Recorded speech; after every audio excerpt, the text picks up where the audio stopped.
Hey, welcome to About That Life podcast. I'm here with Andrej Stojakovic and Rahid Shine, the master trainer himself. We're here to have a good episode. Please, if you can, hit that follow and subscribe. Appreciate it. But we got a good show for you. Be ready to check it out.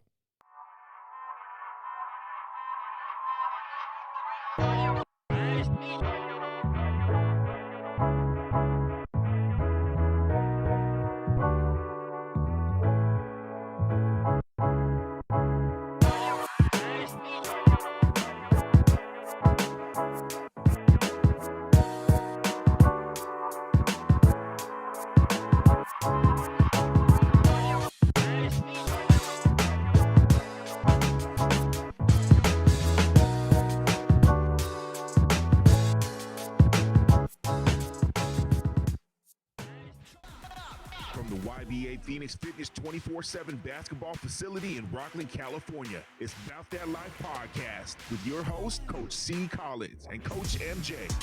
It's time. 3, 2, 1, let's go. Hey, welcome to About That Life podcast. I'm Coach C. Collins. I'm your host. I have special guest co-host today, Shine, the master trainer himself. Appreciate you being here, brother. We'll oh, no problem. We're gonna get to our guests, or both our guests, I should say.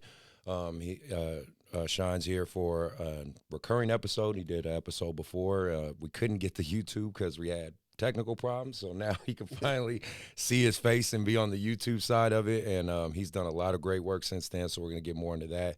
And of course, we're gonna get to our guest that's sitting on my couch right now. And we're going to have a great episode, hopefully with a lot of information to give to you guys. This is episode 44, so I'm really excited. I'm just going to keep pushing and progressing. And again, if you like what you're listening to, please hit that like, hit that follow, subscribe. It definitely helps me out and helps just get the word out for the show. So before we get to that part, let me give a shout out to my sponsors, Dr. Dish, best shooting machine on the planet. They're the best shooting machine because they help my kids get better. If you are looking to get a shooting machine, they have the home version, they have the all-star version, they have the rebel version. Please feel free to hit them up. Tell them About That Life podcast sent you, and they'll hook you up with a discount. Also, shout out to Hardwood Palace. If you're looking for AAU tournaments, whether it be rec level, competitive level, intermediate level, they have tournaments for everybody out there. So please feel free to hit them up. Hit Steve or Grant. That's Hardwood Palace. Go ahead and Google that, and you'll find them, and there's links to them in the description. And last but not least, my last sponsor, Hidden Treasures Cannabis Club. I appreciate you guys and all the support you guys do. So thank you guys for supporting the podcast and sending what you there. And then my Patreon and my subscribers, man, like this wouldn't happen without you. Every day it's growing. I see it on my audio algorithm all the time. Still just trying to crack the YouTube one. That's a little tougher, but I'm going to keep putting content out there for you guys, for you people to listen. So with all that out the way, I want to introduce our guest. This kid, I've kind of seen him from afar for a long time. In the coaching world, it's just kind of one of those things you watch kids grow up.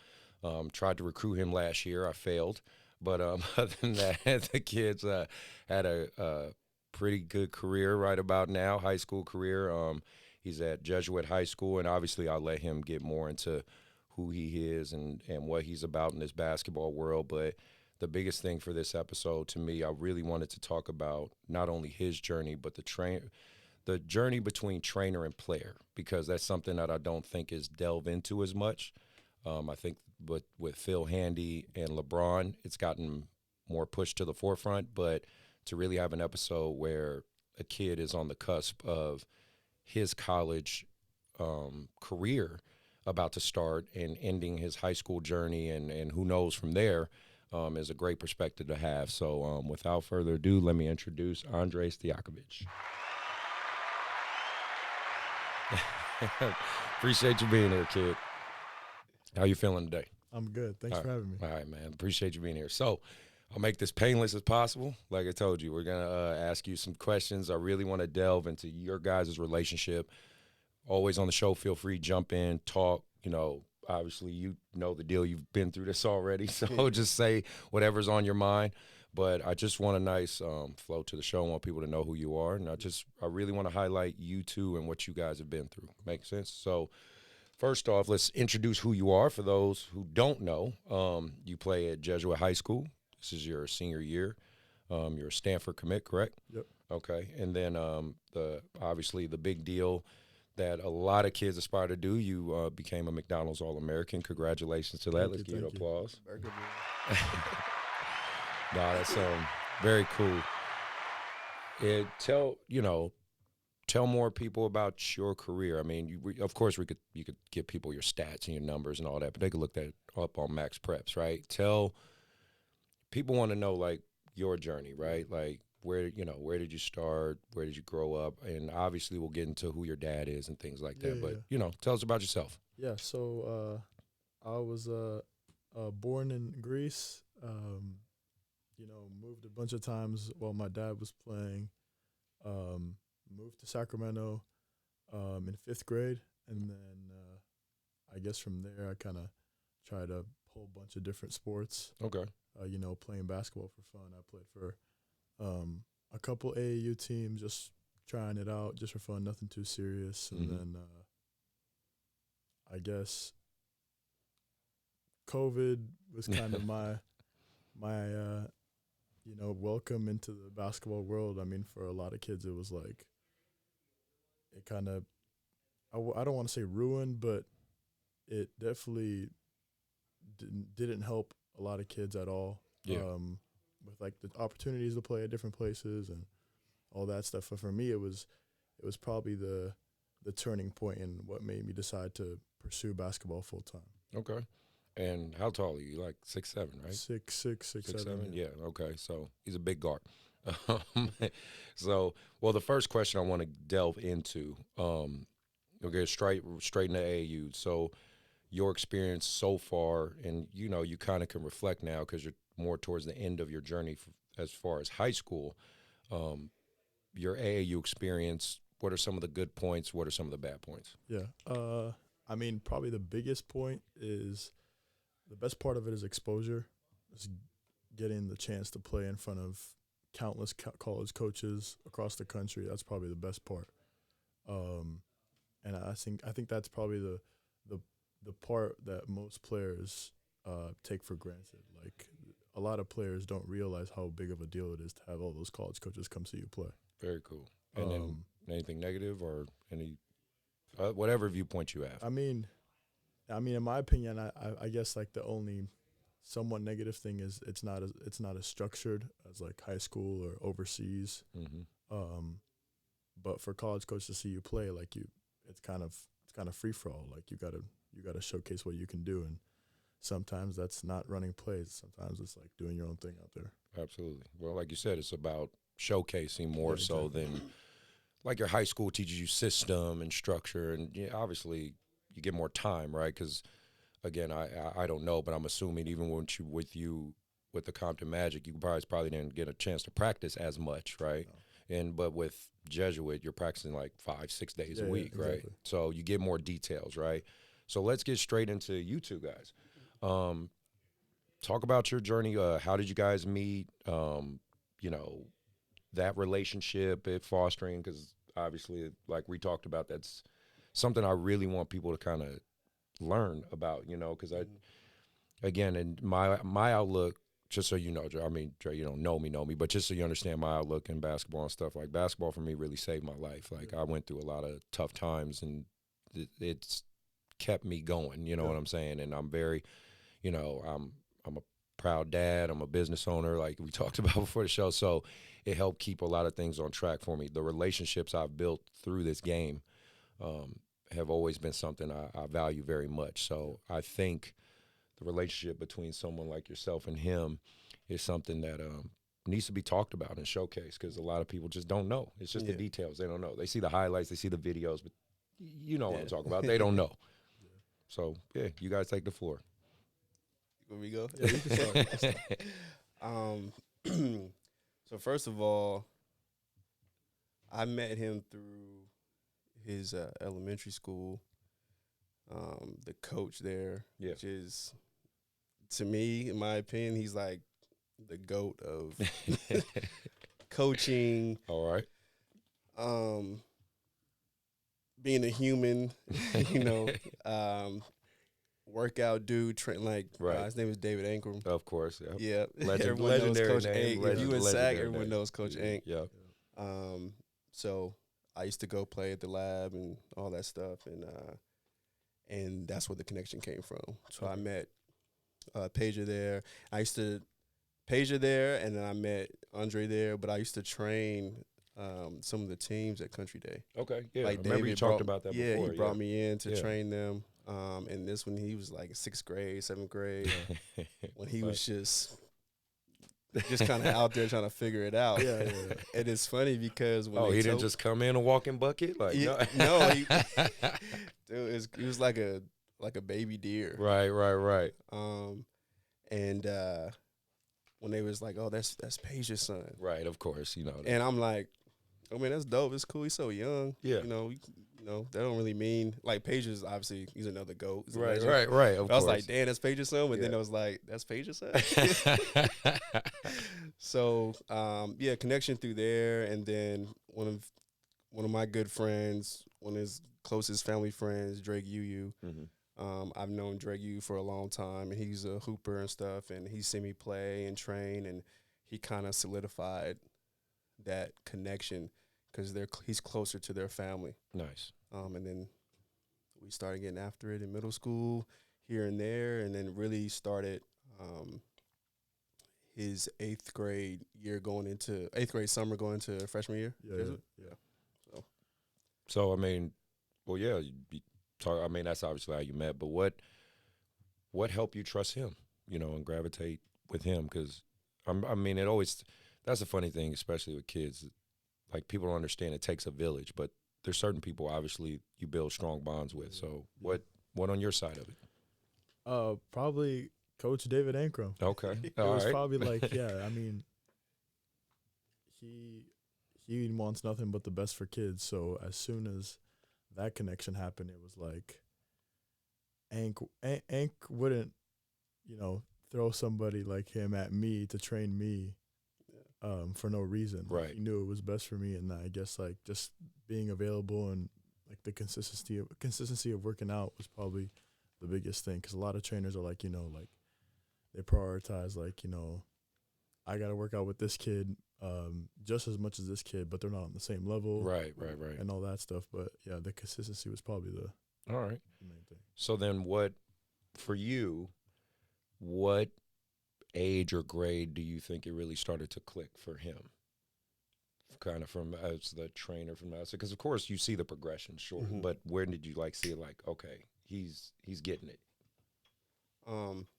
I think I would say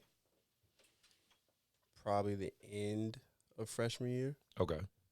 And kind of like right before when COVID started. Mm-hmm. Because we was getting after it, but he was still trying to figure out is this something I really want to do? How much work does it take? All right. And then when COVID hit, and that just really, that's when we was really getting after it. Mm-hmm. And he started to grow a little bit, and then he just really damn, okay, I'm growing a little bit. I'm filling out a little bit. Then he really just started. That's when, to me, that's when I started. Does that sound pretty accurate for you, Dre? Yeah. Okay. Yeah, I mean, when COVID started, we had so much time. Yeah, a lot of people. There was nothing else but basketball for some people. Right. So it was just trying to go at it every time. And the biggest thing is there wasn't any competition. There was no games, no nothing. So all we could do is try to get better with ourselves. Yeah. You against train you? by yourself. It was some gyms didn't even let more than 3 people in. It was so just trying to keep that self-motivation while you're by yourself in the gym every day is that's probably something that we got to experience together with limited people in the gym and everyone trying to figure out their own way of trying to motivate themselves. So very cool. So outside of Dave, has there been any other coaches that you can kind of reflect on, that really helped you in your journey? I mean, Dave, the coaching staff at Jesuit for, helping me with the transition from playing JV freshman year into playing varsity sophomore year. But other than that, in terms of coaching, like it's been limited. So. Yeah, no, I get it. I mean, like I said, ain't no damn wrong answer. It's only the term. I do want to add, him and his dad, like, really put in a lot of work too. Okay.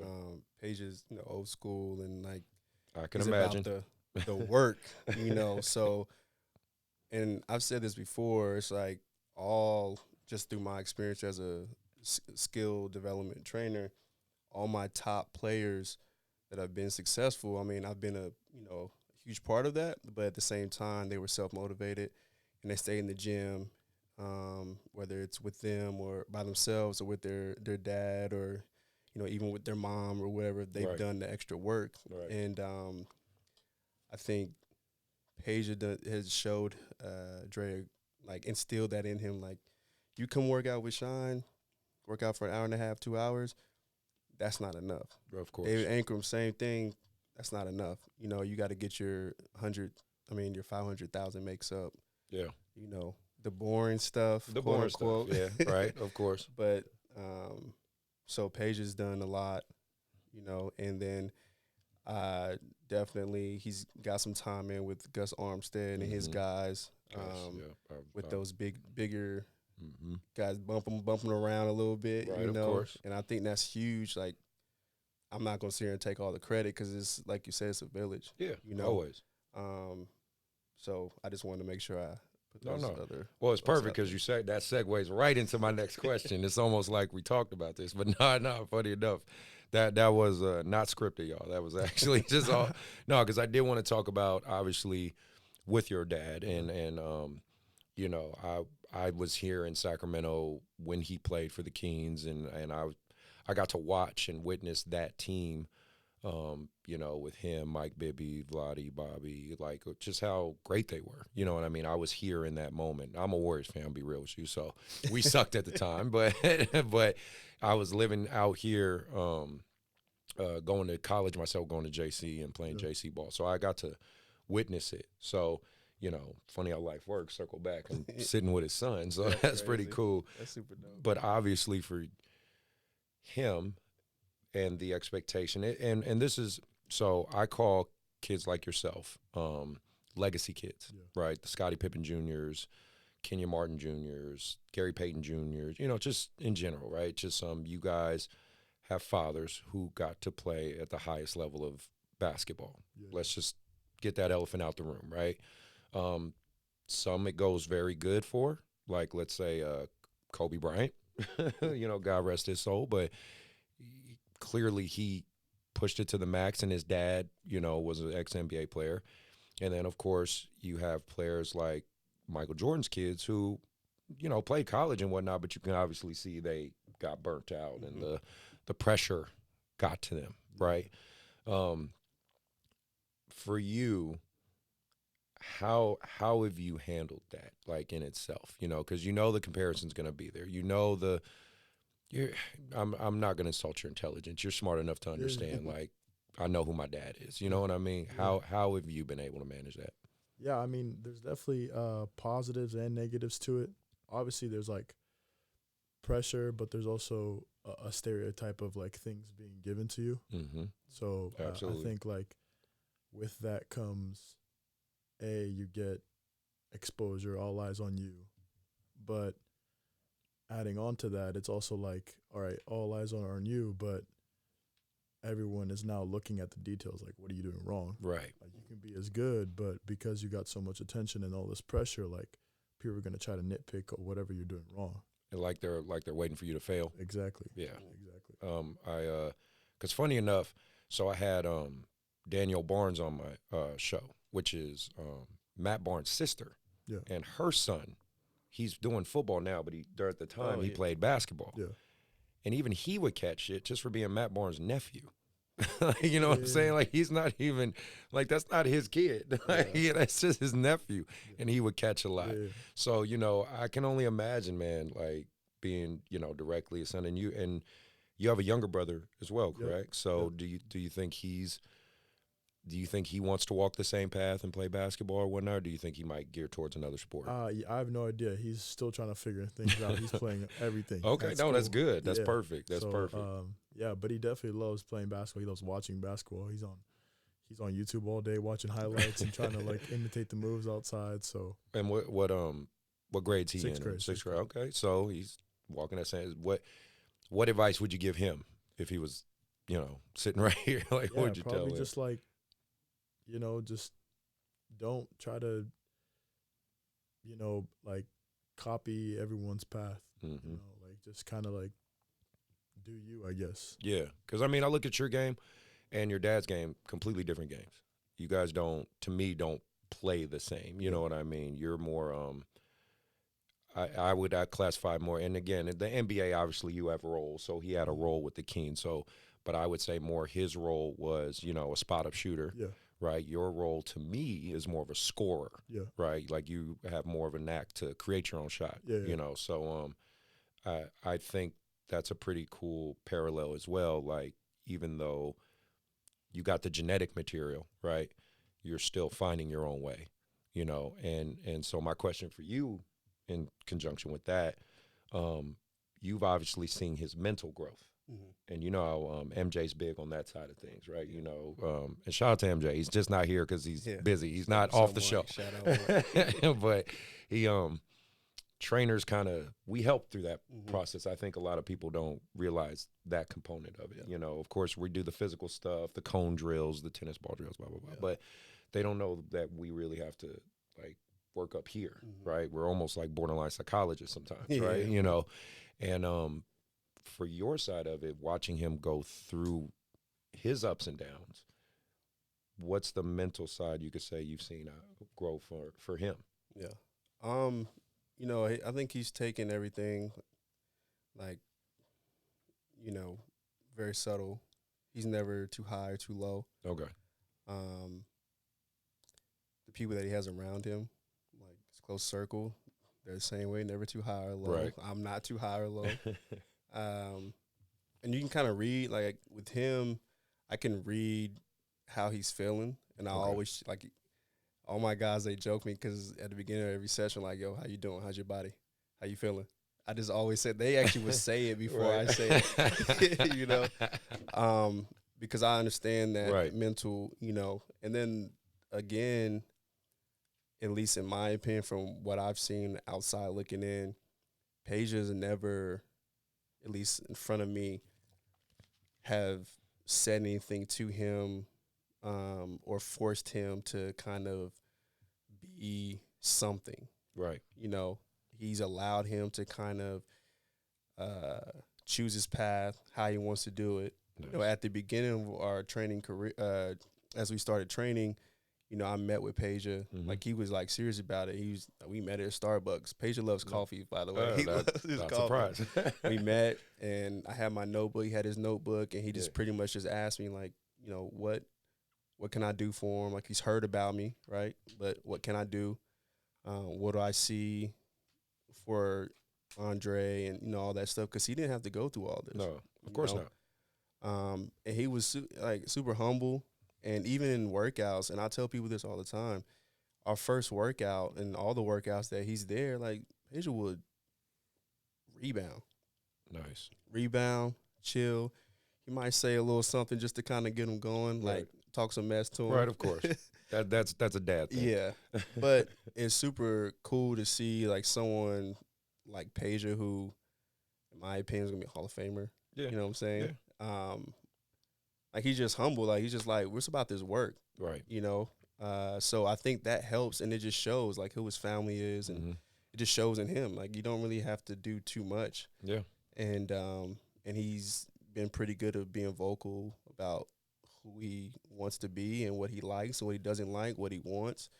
And everybody in the circle, like, trust it, and we just go with it. So then that kind of, it got me thinking this question.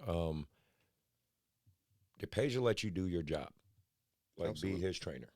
And you'll know kind of, I think you kind of feel where I'm coming from right now but did he, he let you do your job, correct? And he let, Yes, I asked him. I remember asking like, all right, this is what I'm gonna do. Like, is this cool? Because I didn't know. You don't. Yeah, of course. And it's let's just, like you said, I think we talked about it on your show, like when you're dealing with an ex-pro's child, Yeah. there is like, okay, how do I approach this? Right. Is he cool with like, Yeah. how I talk to him? So I get it, bro. Trust me. So my page was like, Shine, do your thing. I trust you. Nice. And then after he's watched me like train him multiple times, it's kind of like he just chills and sits back. Right.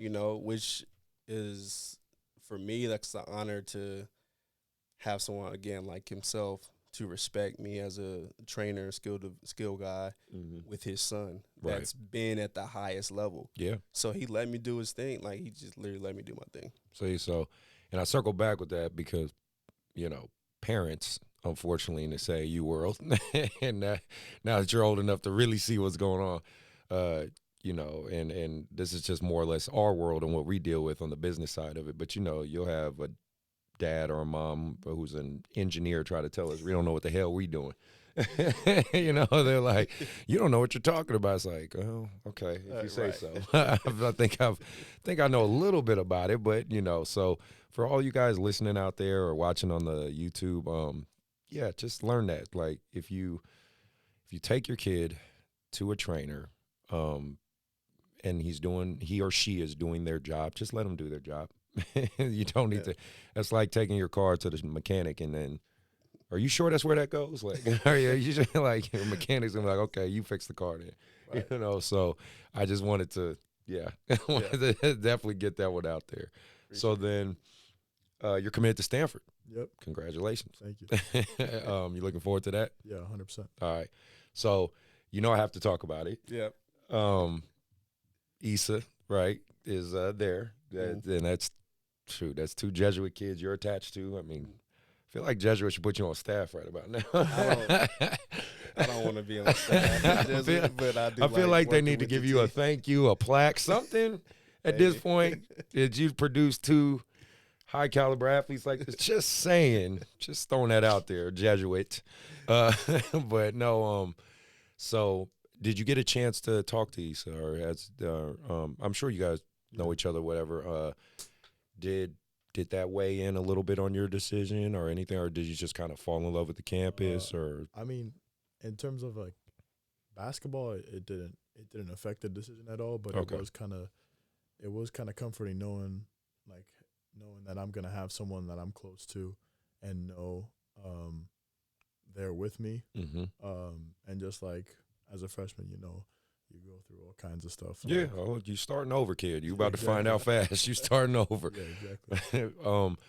So for you, I kind of laugh at it because it's kind of like the Phil Jackson question of, who worked harder, Kobe or Jordan? Like things like that. So like kind of for you, with him and Isa and watching both of their progression and stuff, how do you look at this? I mean, are they just like two hard workers, two sides of the same coin, or maybe with him you gotta putting his foot in your butt a little bit harder with him, and Isa was a little easier, or what I'm saying? But I that's speak on that relationship with those two and that.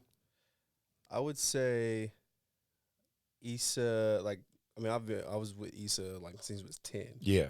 So I kind of instilled that earlier. Mm-hmm. So he's always kind of been like that, had a chip on the shoulder. I remember you talked about that. Yeah. How he's just yeah, he went after. So, but with Dre, I think when we first started, he was still trying to figure out like what am I doing here, So, and I understood that. So I knew when we first started, when we came to workouts, he was trying to soak it all in. He was trying to push himself, but he didn't really know how to push himself.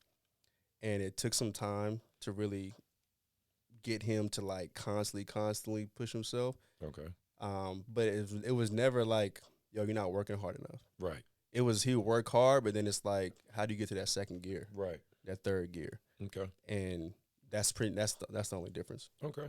Nice. Well, I'm sure Stanford's gonna love to have both you guys. Yeah. So and shout out to Isa. He had I saw that highlight he had that dunk. I forgot what team it was. But it was I can't remember. good. Yeah, it's about time. Yeah, right. It was pretty good. No, Like, he could do that. I mean, I don't know his stats this year, but I imagine this is his sophomore year, right? Sophomore year. So I'm pretty sure he's working himself in the rotation. Yeah. But no, shout out to him, man. Like I said, what you've done with, all the guys you work with is just a phenomenal job. You just got to give your flowers when they're there, man. So then for AAU, let's, circle back to that. So obviously you went to Compton Magic and it worked out for you. It looks like you had a really good experience. And shout out to those guys because they're part of the reason I'm now in the Adidas Gauntlet. They reached out to me personally and was, like, hey, we really like what you're doing, Chris. We want to get you involved on this side because I was on the UA side, obviously, last year. So kind of playing devil's advocate here. This is where I'll say I'm going to grill you a little bit. You're a Sacramento kid pretty much for the most part. You're a Sacramento kid. We kind of look at you as like, a hometown kid. I know for me and other AAU coaches and stuff, we would have liked to seen you with a Sacramento AAU team or even a NorCal AAU team. But again, no knock on what you decided. That's your decision, and it obviously worked out for you. What was kind of your major pull of wanting to do Compton Magic kind of the others? I know I went after you. I know West Coast Lee went after you. I wouldn't be surprised if the Soldiers approached you. Just all those teams. Yeah. What was like your big pull with playing with those guys? I would say just the history at the program. Yeah. Just like they've had countless guys that I was following their journeys. Like a couple of years ago, I was looking at YouTube videos of Compton Magic guys. Right.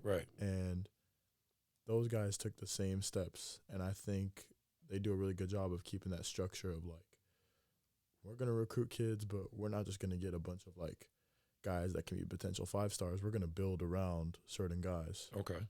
And they help every guy with their own stuff. Like we got 3 guys that can go to Power 5 conferences, and then we got guys that can go to the WCC or the Big Sky. Like they're gonna.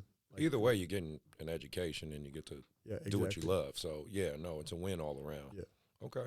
No, that's good. I always want to try to speak from both. On my show, I want to speak from all sides. You know what I'm saying? So, and then have you? And I guess it's kind of a personal question, but I'm just saying in terms of with you and your relationship with your pops, right? Has he ever had some of those tough conversations with you in terms of like, hey man, do you want to do this or not? Or, has he had to like really sometimes say, come on man, get out of bed, it's time to get to work type stuff? Or is it kind of come more or less come from you?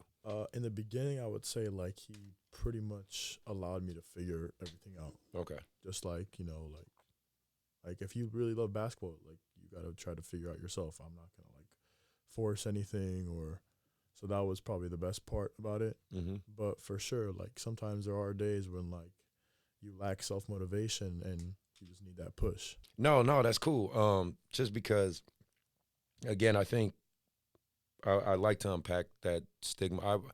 This is the thing, and I was talking to Sean about this. Like, a lot of people don't know your guys' side of things. You know what I mean? Mm-hmm. Like of course, there's people that speculate. There's people that, like you alluded to earlier. Oh, he's an NBA kid, son. It's just easier for him and all this stuff. There's not a lot of platforms where you guys get to advocate for yourselves. And I know I'm kind of using you as the voice for all the NBA kids, which is not, you're not that. You only can have your experience. But I do think you guys probably all have similarities, right? Like if I sat you down in a room with Bronny Jr., Scottie Pippen Jr., Kenya Martin Jr., I think if we sat all these guys, you all would have some similarities, you know what I'm saying, of some of the adversity you guys dealt with. So that's just the place I'm coming from. I want you to be able to speak your side of it, right?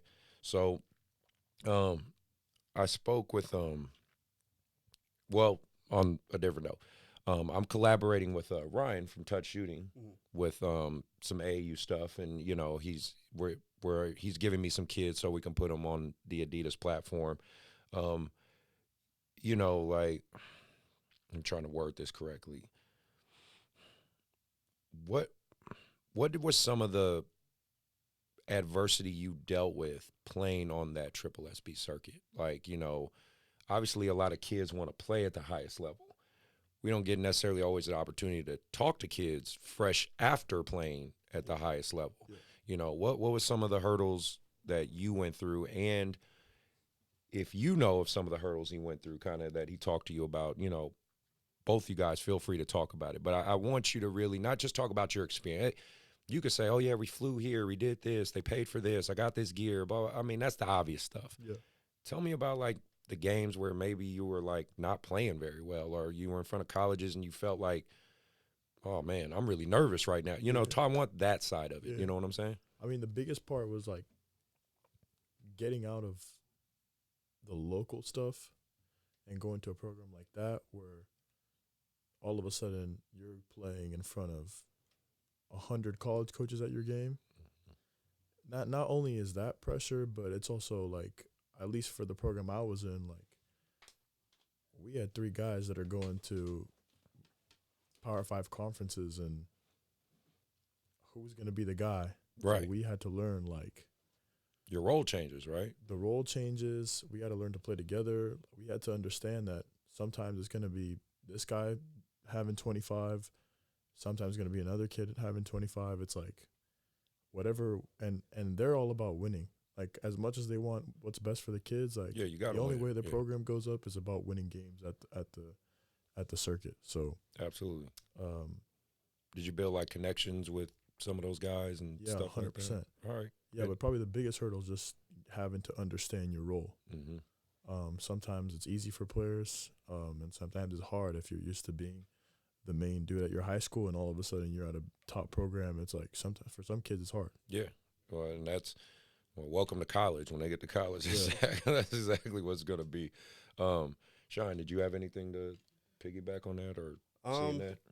So I was able to watch a few of his games online, mm-hmm. Actually a lot of them, and I think he was actually more prepared than most kids at his age, just because, one, of the work, but two, being around his dad and him being able to go back, you know, to Greece and work with, like, that style of training and development and those pros, mm-hmm. and I think he was actually more built for it. Nice. You know, and I can tell just from watching the players he was playing against, like, everyone kind of gets up, oh, this is Peja's son, this is, you know. Of course. You know. I saw some highlights about that.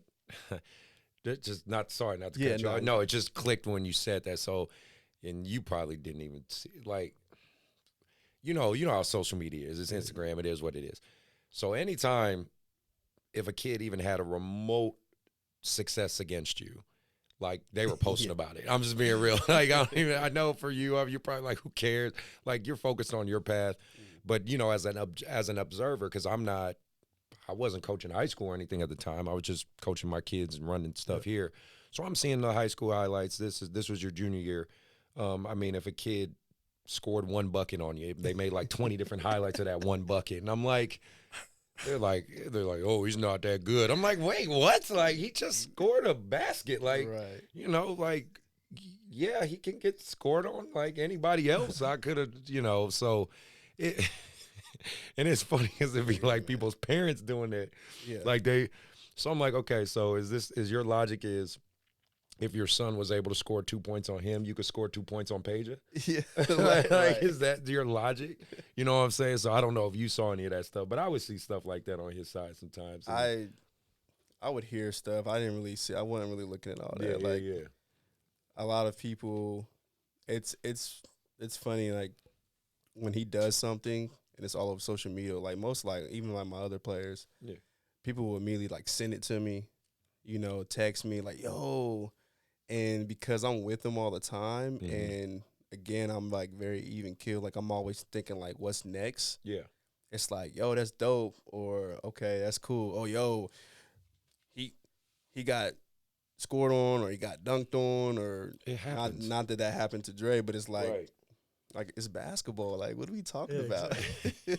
Well, my thing is, if you if you try to play defense, and again, I'm a defensive coach, just so you understand where I come from. Like that's my stock. Like that's what got me a scholarship. You know, I was a defender, and I could shoot a little bit. But like, if you're a kid that wants to play defense to any degree, and if you are playing at the highest levels, it's inevitable you're going to get dunked on. You're going to get crossed up. You know what I mean? You can't hide from that. You know what I mean? It doesn't like you can't show me one NBA player in the league that's never been dunked on or never LeBron's been dunked on. Yeah, exactly. Like so this whole ridiculous notion of like, but I think that's part of the when Austin Rivers spoke on that podcast, I can't remember what the name of it was, where he was talking about highlight culture, right?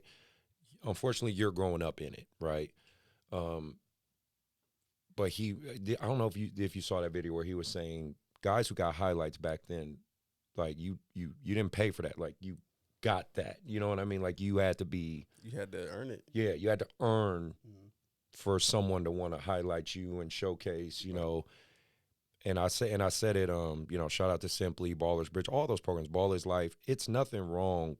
This is a capitalist society, man. Ain't nothing wrong with making your money and making highlights a business, right? There's nothing wrong with it. But I do think it could get diluted where basically anything could be a highlight at this point. You know what I mean? You know, yeah, you know what I mean? It's just, that's the problem. And that's, you know, I it's a give and take for me because I'm in the business AAU. So obviously I need that side of it, right? Because let's say I got a kid from like a small private Christian high school, some Division 6 in the middle of nowhere. Well, he's not going to get the same opportunities as far as being seen like you will at Jesuit or even being with the Compton Magic.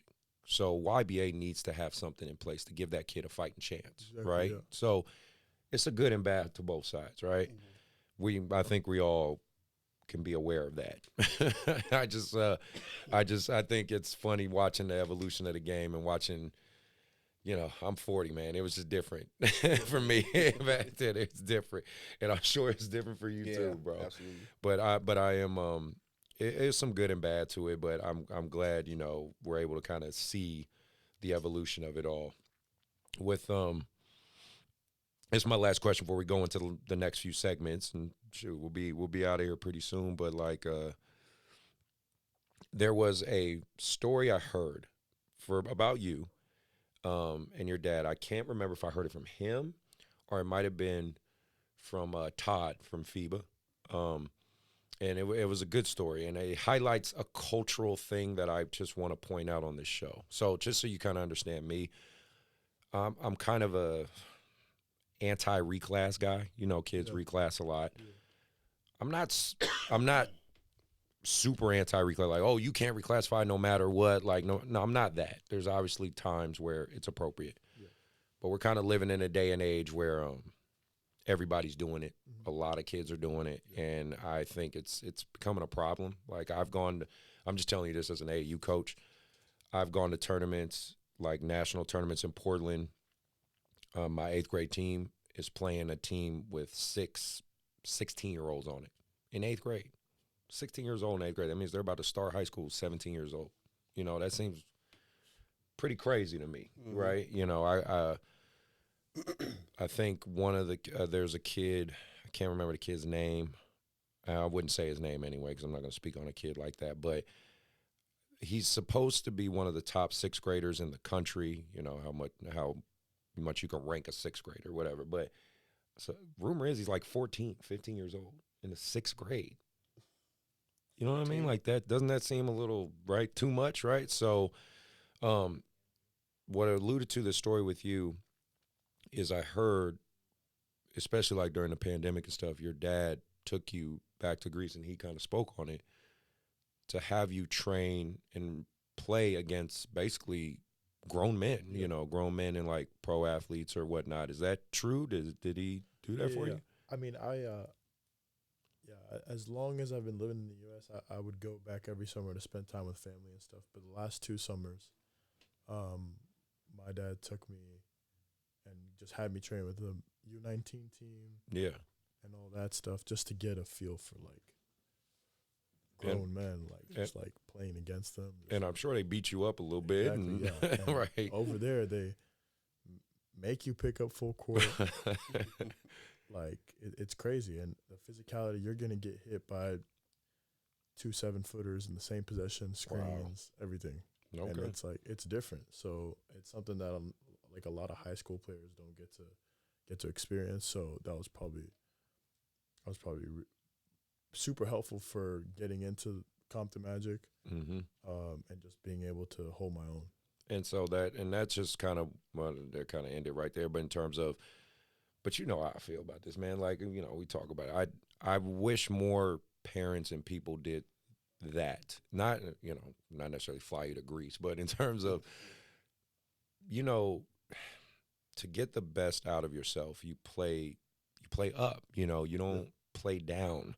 And I'm trying to shed light to that a little bit more. Like, parents, if you're hearing this, kids, if you're hearing this, like, here's an example right here for you, man. Like, push your kids, man. Like, don't go the opposite route when it gets hard, right?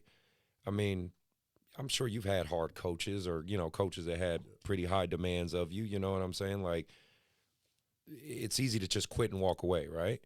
So, you know, I mean, if you have anything to say to that, but, you know, that's my standpoint. I think kids need to be pushed the opposite way, not down, push up always. No, man, I agree with you. Okay. Perfect.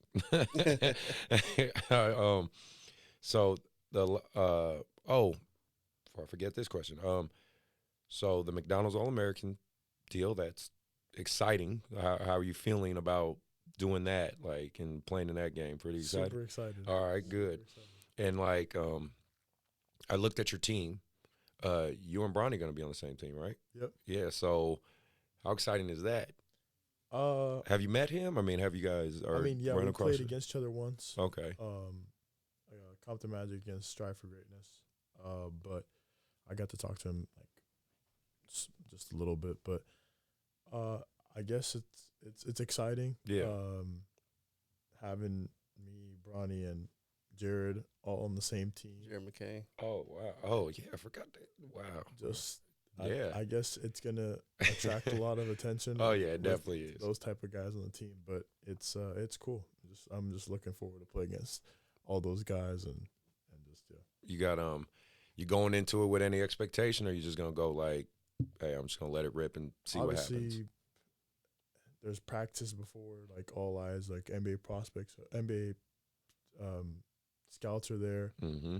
So everyone's going to be looking at details and stuff. So obviously you got to go after it during practice. But in terms of the game, just looking forward to having fun and just, you know, being a part of that type of event is just surreal. Yeah. Where are they having the Houston? Okay. They're in the Final Four. Oh, nice, man. That's gonna be cool. Beautiful. Are you going? There you go. I might. Man, no, that'll be cool. I mean, yeah, this is just. I mean, I can't remember the last time at all, if at all, we had a McDonald's All-American come out of set. I got one. Who?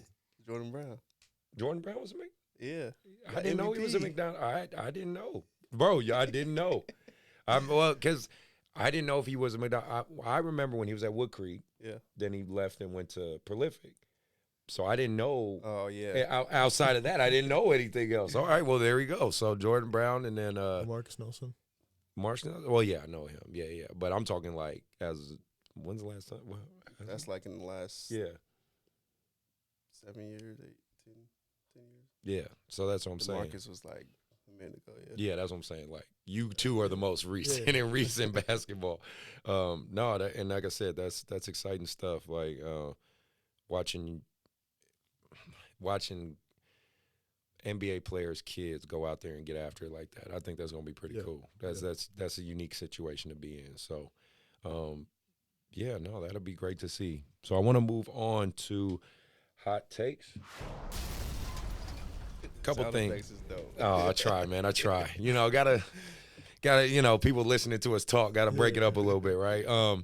So had a couple crazy things happen. UC Davis and UC Santa Barbara got into a brawl.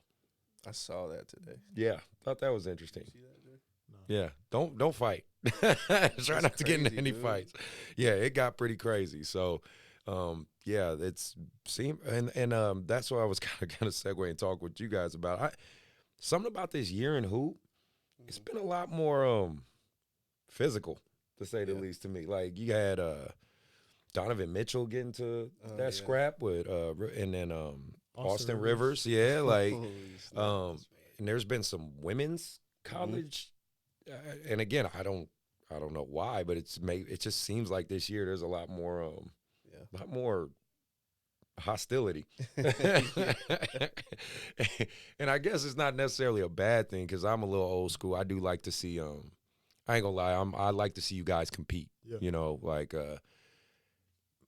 I don't want to say hate each other, but you know, like you hate to lose, so you willing to go at each other. Now, obviously, there's a fine line. I don't want to see kids fight. I don't want to see anybody fighting out there because, you know, if I want to go see fighting, I'll go watch UFC. Like I ain't trying to see that, but I do like the passion behind it in terms of just watching. Because I mean, I just remember. I want to say like 2016, 2017, 2018 kind of to me was the more softer years of, and everybody was buddy and. You know, it seemed like people were going through the motions. At least that's how it felt for me. I'm just curious what you think or, you know, what you see. I mean, I think COVID has a big part to do with that. You know, everybody was kind of everything's been bottled up. Yeah. You know, this is I just think a lot of emotions is bottled up. Yeah. A lot of stuff that's been happening in the world in general just kind of forced people to kind of want to stand up for themselves more. Yeah. And not back down. And then, like you said, everyone's just super competitive. Yeah. And super expressive. I think social media has allowed people to express themselves more. And it's not always a good thing. You're right. I totally agree with that. But, I mean, the positive is I think people got to find that balance of standing up for self, what I'm speaking on, how do I express it, but at the same time, don't let anybody, like, walk over me and talk crazy to me and, you know, that type of thing. So I think it's just a mix of all that, and sometimes it just comes out a certain way. Yeah, absolutely. So, Drake, do you have a favorite NBA team? I asked that on everybody on the show. Or favorite, you can't say the Kings because, you know, that's too easy.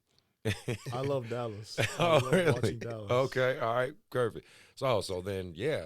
I was going to talk about the trades and all that, so that's perfect. So what do you think about the Kyrie trade? I like it. You like it? I love Luka. I love Kyrie. You really think that's going to work? I mean, you know me. I'm skeptical. But yeah, I don't know, but I don't know. I just like them together. After seeing them live, like last night, I think Kyrie's nice. I mean, there's just nothing like it. Like, yeah, the man's pretty freaking good. So, and like, all right, so you're a Dallas kid. So what about you, Sean? You got, with all these recent trades and acquisitions and stuff, you got a favorite?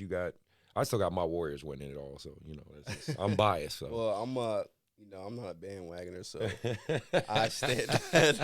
Not saying that's what you are. I'm from North Carolina, so I stay, repping the Hornets. Okay. It would laugh. I'm like, bro, that's you are a true fan. Yeah, true. Because I was rocking the Warriors when we were trash. And you're not trash. Yeah. You just got youth. Yeah, we got youth. So I mean, I'm always, repping them. But I do like I'm intrigued by the Kyrie Luka connection. Very intrigued by it.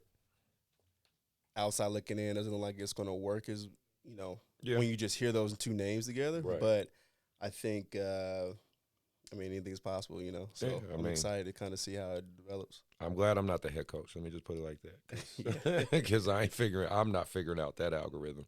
Yeah. And then just be honest. And one team I like that I really wish, I think they need some more veterans. And maybe it makes sense what I'm saying is the Houston Rockets. Yeah. You know what I mean? Mm-hmm. Like what they've done with – I'm just being honest with you. To me, they look like an AAU team. Yeah. They look like a pro AAU team. I'll just be like kind of what you talked about, Dre, with, sometimes they just kind of roll the ball out there and you just do your thing. Like that's how the Houston Rockets look to me, And they got some great young talent, but, man, that's a team that needs some veterans. They do. You know what I mean? They need just that I don't know, like an Iguodala or just somebody, you know, that older, like, hey man, like, what are y'all doing? Because who was there that left? John Wall, right? Or not? No, he's back. Is John Wall back? They traded him back. Wait, because he went to the Clippers for a minute, right? Yeah, They just traded. They just traded him back. Oh wow, that's crazy. And I remember watching a podcast he was on, and he was talking about that. He said, "Man, like I tried talking to those guys, but it's hard to get through to them." And that kind of, I only circle back to that because it kind of alludes to culturally what I think is difficult. You know, for you, Dre, if you have dreams to go pro, and if that does happen for you, God willing, you know, you already seem kind of like a cool, even keel, like stoic type of kid, you know. Hopefully you keep that, you know what I mean? Because let's be real, you get to the pro levels, you're gonna get a level of stardom, you're gonna get money, you're just gonna get access to a lot more where it's easier to become distracted. And you know, nowadays, man, I look at the NBA, it is hard to say sometimes if guys value winning more than money anymore, you know? Yeah. Like, Jalen Green and those guys, fun to watch. They'll get you some good highlights, but what's their record? I think they're one of the worst in the NBA, and and you know, it's just as an older head, it's tough for me to watch because it's like you see the potential of those guys, right? And you want to see them succeed, but they just don't have the leadership. And you can't blame it on the coach because the coach can only do so much, especially at the pro level. So, you know, heed that warning. when you move up in those levels, you know what I'm saying, keep your head on straight. And I hope for you, like I do any kid I talk to or coach, you value winning, you know, because losing sucks. I don't care what level, you know, you can go cry in a bag of money, but losing sucks. I'm assuming you hate to lose too. Exactly. So, you know, shout out to anybody listening on that one. I got a few more questions I want to talk about with my current events. Playoffs starting for you. First game, like we talked a little bit about this before the show. You got Monterey Trail, right? For you, obviously, I believe every kid wants to win state. You know, that's always kind of, it's funny enough, like, you can have some of the most talented careers, but, like, winning a state ring is really hard. I actually looked up the statistics. It's a very low percentage of overall basketball players that win a state championship. You know what I mean? Like, I looked from the top down. I was looking at pros who won a state championship, and I think it's like 1-point-something% of NBA players. And then you go to D1 colleges. I was somebody did the work. You know, this your last shot at it, man. What are your thoughts, or what do you know, what's the game plan? What are you thinking? Yeah, obviously it all depends how we do in sections, whether we're going to be in open division or D1 for the state tournament. But I mean, no one believes in my team more than my team. Good. So I think we can go for it. I think we're good enough. He's on fire. That's the right mess. That's exactly what I should hear from you. Well, what for you personally, what do you do to stay motivated? This is a long season, obviously, you know, between your high school and now you're rolling into, like you said, sections, playoffs, you know, state. I mean, I believe the last game, if you make it all the way to the end, is like March 10th. Okay, so, yeah, how do you keep going? You know, what keeps you going? Reminding yourself what the prize is. Okay. Just being a part of a historic season. I mean, especially like a team winning D1 state from Sacramento. Like, it's usually a Southern California team. So yeah. Westchester beat me. I actually made it in state years ago. Westchester, they had Trevor Ariza on their team. He's pretty good. Yeah. He was pretty good. But yeah, just being like, you know, like your name's ingrained in that state title forever. Yeah. So just reminding yourself of what you'll be remembered as when you win something like that is just probably the motivation. Do you like talk to your teammates and stuff like that? I mean, have you guys? Yeah. Okay, All right. You guys basically keep each other pretty accountable. Good. So, Shine, for you, the point that you're at now, which, again, I always give you tons of praise, and I'm always going to do it, bro, because I do. I respect what you do, and I appreciate it as a guy who's in the same field. Essentially, we're work colleagues. But, you have this list now of athletes that have very extensive resumes. And, of course, now, and you can speak on this if I have it wrong, I'm assuming some people come to you and say, okay, turn my kid into Dre. All right, all right, turn my kid into Isa. Dude. All right, turn my kid into Jordan Brown. Okay, turn him into Kai Huntsberry. Right, like and how, please speak to that a little bit. How do you keep these parents, for one, realistic, two, let them understand each kid's their own journey, and also still, like, I like to think every trainer, every coach leaves an imprint on a kid. There's kids who I don't coach anymore. I still think I left an imprint. Like, I was watching Kai's games the other day, and, I coached him for years, and the way he plays defense is still the same way I taught him when he was, what I mean? So like, it's dope. Still the same. And it's for me, it's fun to just that little bit, how do you respond to this? I mean, how do you talk to the parents? How do you kind of keep them grounded? Like, It's easier now because I'm wiser. Before, it's just like, what are you talking about? And it's funny you said, like, I've literally had a dad last year try to get me to train his son and compared him to Andre. Said that he's actually very similar to Andre. He's just younger. And then he tried to explain the moves that he does, that Andre does. Like, he does the same thing. And I was like, okay, all right. So then he comes to training. Don't tell me he couldn't even, like, shoot a layup or something.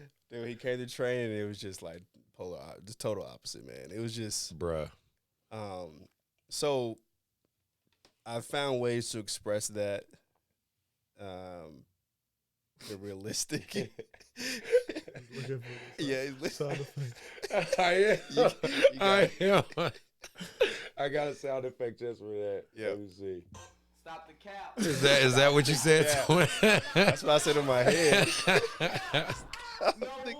That's what I wanted to say when he said that to you. It's crazy when he said, I'm like, all right, man. So I know I get that all the time. Right. I've literally turn him into this player, turn him into that player. And it's like, y'all don't understand how much time was invested, especially if they're like a junior in high school, senior in high school. It's like, oh man, it's so hard. Yeah. Oh, bro, I so I know what you're talking about. But I figured out ways to express it and to, like, listen, one, I'll tell straight up, they're not going to be, your son and your daughter's not going to be this player. They're going to have to kind of develop their own way and path. But what I can do is put them through some of the similar things, but it's up to them. Like, are they going to work out on their own? They're going to do all the stuff that these guys, these older players and young ladies I work with, done, and then also it's just sometimes like Dre has other gifts and talents that he has. Right? Yeah, that you're born. That's why I say the genetic material. You can't. Is it fair? LeBron James is 6'9" and aging like, backwards. Like, is that fair? No. I mean, that's congratulations. He won the genetic lottery. Like, exactly. You can't. You know what I mean? So, no. So that's pretty much how I do it. And some parents come around, they realize it, and some don't. Some still live in La La Land, which is. It is what it is. Right. But I've been able to kind of, like, smooth that out good a lot better than I used to be able to. Because it's just like, I didn't know how to even respond. Like, what? Are you serious? Right. Yeah. And I don't know. Your story and mine are probably similar in that because, the area I'm in Rockland, Lincoln, Granite Bay, and I think parents have a misconception of how sports works, sometimes. And it could be indicative of the culture. I think we talked about it with MJ with your episode. Like, you guys live in a swipe right, swipe left culture. You hungry, Uber Eats. You know what I mean? You want to watch a movie, Netflix, right? Like, we had to actually go to theaters. Like, you know what I'm saying? So trying to get parents and even kids to understand the process of sport hasn't changed in terms of the work, right? The technology has evolved. The understanding of the human body has evolved. Sports science has evolved. Everything for sure has evolved. How you can take care of your body. I mean, LeBron James is a testament to that. I mean, Jesus, the fact that he can still, that's why I'm like, man, this dude's only a few years younger than me. Yeah. And I'm feeling 40, so I'm like, man, I think I try to take decent care of myself. So I'm like, he's shown the blueprint of like, hey, if you want a long career, invest in this. This is a possibility, right? But even still, the work doesn't change. That doesn't change. The work doesn't change, and I, that's why a big portion of why I wanted you on the show, man. I wanted people to understand, like, regardless of the things, the natural gifts, I'm guessing you had to put in work, day in, the day out. A lot. Right? A lot of work. And did you want to speak on that a little bit? Or I mean, what you basically said, it's the principle's the same. Yeah. I mean, if like technology, gym access, it's evolved. If anything, it's easier to have a platform to work. Mm-hmm. The only thing that is a negative is just the pressure and outside noise. Right. From social media. But other than that, gym access is easier nowadays. Mm-hmm. Every kid has a gym. So there's really no excuse, but there is a lot more distraction. Yep, absolutely. So before we go into the last few things, I wanted to talk about CIF, because I'm sure you've seen some of the stories of kids, and I even did it a little bit on my Instagram and stuff, talking about like Kiku Parker, how he got his senior year stripped away at first. Mm-hmm. You might have seen some of this amongst your peers, like kids, going to schools and coaches keeping that kid from playing their varsity years and things like that. I don't think it's right, me personally. I don't think if a kid needs to transfer high school, now again, I don't think a kid should transfer high school every single year. I think that's a bit excessive, But let's say it's your freshman year, you're out of school, maybe not a good fit, or you're just not vibing with the coach or something like that. Transfer one school, okay, do your thing, so be it. But unfortunately, there's a lot of coaches who take stuff personal, a lot of head coaches who take things very personal, and they take it out on the kids. I don't think that's right or that's fair. Dre, I kind of wanted to just hear from your side as a representative of a high school player. What's your outlook on that? Because you basically got a governing body of people that make these decisions for you guys. Yeah, I mean, for sure. Like, there's a bunch of different things that can go into like reasoning behind someone with transfer. Mm-hmm. Bad relationship with the coach, or a lot of times the player has a family friend or family member that's coaching at another school and just wants to play for that person. Mm-hmm. But for me, I just didn't want to change. Like, I was happy at the school I was at, even though like there was a player at my school already going to the next level and was a good example of it. Mm-hmm. A lot of players would think that, oh, okay, well, that's going to take the shine away from my opportunity. Right, so let me go somewhere else, right? I mean, for me, it was kind of the perfect opportunity because just playing with him was kind of like an advantage. Like, he would tell me his outlook as a senior in high school, and that just kind of prepared me, and it's kind of been easier. So nice. Well, I'm glad you said that perspective, because again, it circles back like what I said before. Kids run away from. Yeah. You know what I mean? I don't. Maybe it's different for me and you growing. I wasn't the kid that ran away from tough. You know what I mean? Like, a coach is one thing. A coach is because that can be, my varsity coach hated me. I'm going to be real with y'all. Like, my varsity coach, my senior year of high school was terrible. Like, and it was just because my varsity coach straight up told me he didn't like me, you know, and it was what it was. So that's different. That's a grown man not liking a kid, basically what I was. But for people, like you said, they see a guy that's really talented in front of them and they go, well, man, he's too good. I don't want to have to battle with this guy. I'm just going to go. Yeah. You know, where does that come from? I don't know. Where do you think? You think it's just a culture shift? Just is what it is? Definitely culture shift. Okay. Definitely the ability, AAU. Yeah. Who's players jump from AAU team to AAU team. Yeah, that's true. You know, even you see it in college basketball now, like the transfer portal is crazy, but they changed the rule where you don't have to sit out. So now you can literally just go and play right away. Yeah. You know, so definitely culture.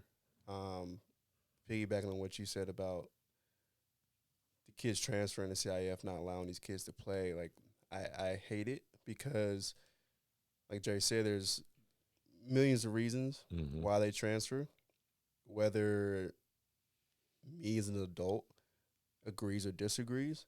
They want to transfer. Yeah. You know, and as a coach, I think to be upset at a high school kid leaving your program and trying to be a part of the reason why he's not going to play at the next school. It's vindictive. That's so vindictive. Yeah, it's like, do you care about the kid or do you care about yourself? And I see a lot of that, and it's very tough. One of my kids currently I'll say intercom because I need people to really realize, like, Devin Lewis, like, yeah. Dude, great kid, great family. He transferred, you know, from schools, and he has his reasons. And it's like he's just trying to play, and he's trying to play in college for free if he gets that opportunity, but he's a really, really good kid. Yeah. He has a high GPA. That's the other thing, too. Like, he has a high GPA. Again, his family's great kid, stays out of trouble, works hard, and now his senior year is just completely gone because whether the old school, previous school coach has said stuff to CIF to prevent that, or CIF is saying no. You know, it's like, dude, like, where do you? I don't think it's right. You know, I disagree with it, and there's there's 1,000 of kids that have had that happen. That same story, and I just disagree. It's just like. It's that ego, like adults, we got to let that ego go. Like, and again, it's like, you know, because coaches, especially high school coaches, and this is just my personal opinion, I do think a lot of them try to portray an image that they don't always live, and it bothers me because I'm very, I like to think I'm very authentic. You know, I am who I am, good, bad, or indifferent. You know who Chris Collins is, right? You know, coaches will say, oh, I care about the kids. I want the kids to be the best. The kids are what matters. Your star player transfers. Oh, no, I don't want him to play. I'm going to do everything in my power to stop him from playing. It's like, well, I thought the kid was what mattered. Right. Like, imagine if you could do that in AAU. You know how fucking crazy that would be? Like, if you could have a governing, vindictive body of AAU people that, like, stop kids from playing because they transfer teams. That'd be crazy. Like, again, for me, I don't hate on kids if they want to go to another program or, like I said, I recruited him. He declined. I mean, I don't hate that. You know, it's just more power to you. All I can do is focus on what YBA can do. That's all I can focus on. I can't focus on what every other program's doing out there. But if they're doing at least what I would think is right by the kids, more power to them. Yeah. So I don't know, man. Maybe it'll be a shift one day. Who knows, man? The NCAA change. Maybe CIF will change one day. I don't know. Yeah, I don't agree with it.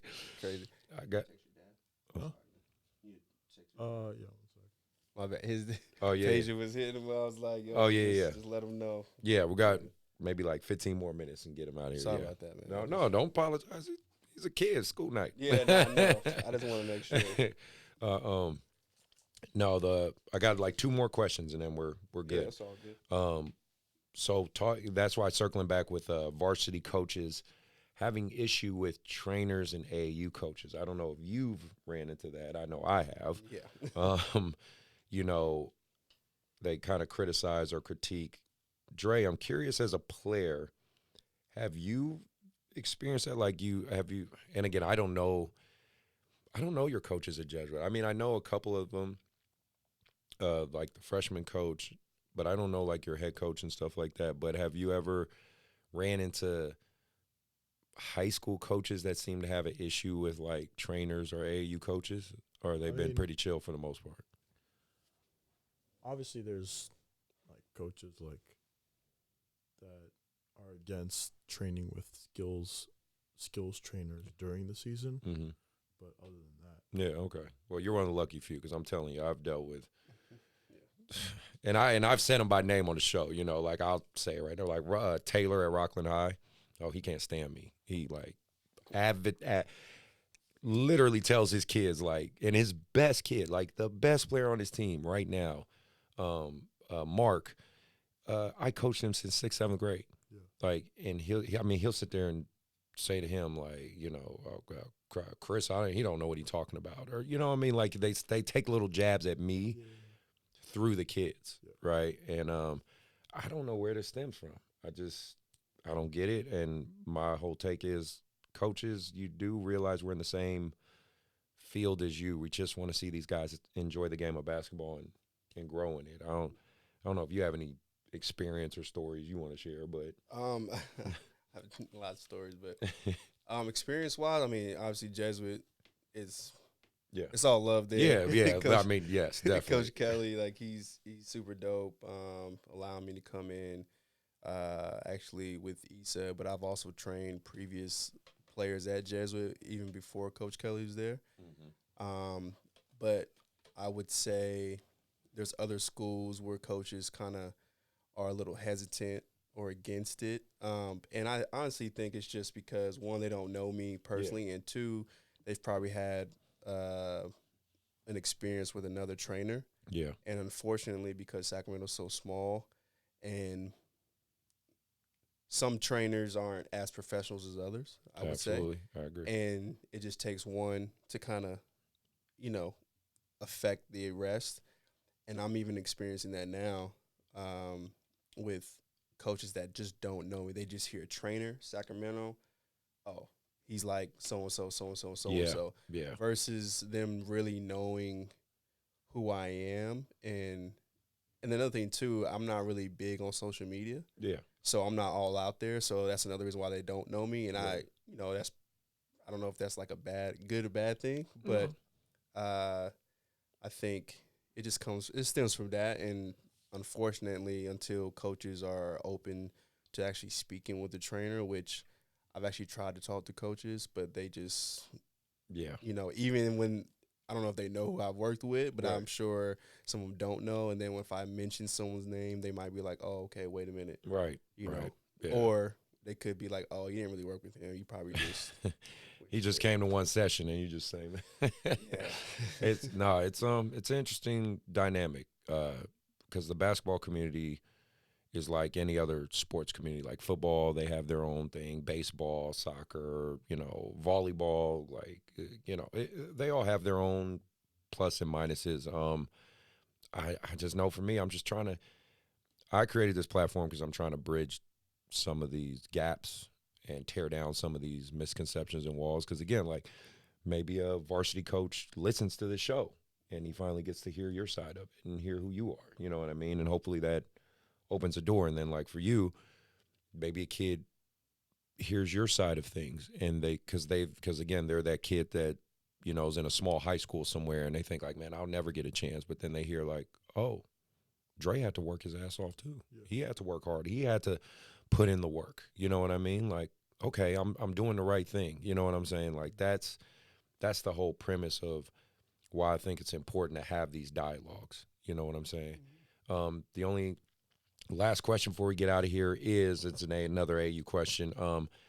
I've experienced this a lot. I'm sure to a degree you have too in terms of your business and things like that. And I don't know if you have as a kid because you're the market. That's the reality of it. When we're AAU coaches, you're our customer, right? We're marketing to you. So you might not see things that go on behind the scenes. But it seems to be a wave now, at least I see it this year, of AAU programs bashing each other, whether it be straight up or subliminally, or you know what I'm saying? Like, I for one don't think I need to speak bad about a program in order to recruit a kid. Again, I circle back to when I recruited you. I don't think I spoke bad on another program or anything. I think I just said, hey, this is what we're doing at YBA and would love to have you a part of it. And but I think even in the text, I said, you're going to be fine either way. Like, you're going to be good either way. And to me, that's just me. Like you said, I'm trying to be more professional, right? I really would like, and I'm just saying this more or less from my take and vocally, fellas, programs, we need to stop going at each other in a negative way and just appreciate that we're all in this together. You know what I'm saying? Like Marcus Kirkland, we talk about a lot with trainers. Trainers bashing each other, talking mess about each other, you know, behind closed doors and all this. Like, I really think a lot of that needs to stop. And I'm just going to be one of the ones on my platform to say it with my chest out, say it very proud and loud. Like, there's enough talent, enough of these kids to go around. You know what I mean? And none of us own any of these kids. Not at all. So, I don't know. That's my soapbox. That's what I want to say. If you want to speak on that, please feel free. But, yeah. I mean, I'll piggyback off you. You know, I agree. AU teams talking about their AU teams and trainers and all. You know, I mean, like I said, we talked about it. I'm still to myself and in my own lane. Yep. I don't really get into that type of stuff, you know, because it doesn't affect me and my training and who I am. So, but I do hear about other trainers, and sometimes some trainers trying to talk to me about, and it's like, I'm good, dude. Right, you know? right. So I just think, like you said, there's a pool, and if you're really about the development of the kids, then that's what you should be about. Have you seen or experienced anything like that? Obviously, there's rivalries in like AU circuits. Yeah, in the game, yeah. But there's no like bashing other programs. Well, that's good. That's good you didn't experience, because I've just been seeing a little bit about that going on. And again, I'm from a different vantage point than you, right? You're the player, I'm coach, director, or whatever. Like, so I see that a lot. And I just want to say in this episode, I don't want to see that anymore. You know what I mean? Of course, on the court, you go at each other, you compete, you get your rivalries. That's dude, I'm YBA, trust me. Everybody in this area wants to be YBA, which is fine by me. Like, I love being the bad guy in that capacity. But once the game's over, I'm Chris Collins' dad. You know, I'm Chris Collins' trainer. You know, I'm always thinking of the business side of things, but I try to pride myself on being approachable and trying to talk to people and get to know the people and hear their stories. So that's a big thing for me. Before we get out of here, did you have any last words of wisdom, shout outs? You know, if you make it to the league, I want to know I'm one of the first guys to interview you. So I want to be able to sit here and anything you got to say, the floor is yours. I mean, not really. Typical kid answer. Shout out my mom. That's good. But yeah. What about your dad? Shout out my dad too. All right. What about you, Sean? Anybody or anything? Any closing words? I mean, I shout out hoop culture. I guess. I mean, yeah. Shout out Peja and his family for trusting me with Dre. You know, shout out Hank. You gotta keep shouting him out, man. I'm telling y'all, man. This dude, yo, he's the man. All right, perfect. Well, that concludes the show. Again, Dre, thank you for taking the time to come out here, man. I appreciate it. And then Sean, obviously for you, always love, brother. Always feel free to come back. I always could use another guest host all the time. And MJ, I know you're working hard, bro. I know you're doing your thing with your productions. Happy birthday to your wife. I saw the Instagram. Looks like you guys had a great time. So, you know, I'm happy for you, man. And come back. Like, shit, I need my other co-host. But no, other than that, hopefully you enjoyed the show. Hopefully you learned a lot.